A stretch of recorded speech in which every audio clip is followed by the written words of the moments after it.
இப்போ கடாய் வச்சாச்சு. நெய் 1 ஸ்பூன் ஊற்றியிருக்கு. இப்போ வந்து கடுகு, உளுத்தம்பருப்பு, கடலைப்பருப்பு ஆனியன் போடுறதுக்குள்ள காமிக்கிறேன். ஆனியன் கருவேப்பிலை போட்டாச்சு. 30 செகண்ட் நல்லா வதங்குது. இது கூடயே வந்து பச்சை மிளகாய் போட்டுக்கலாம். இதே நல்லா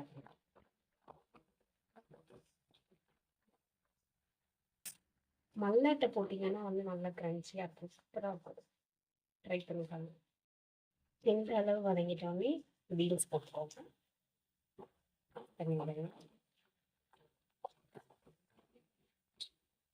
மிக்ஸ் பண்ணி விட்டுட்டு கேரட்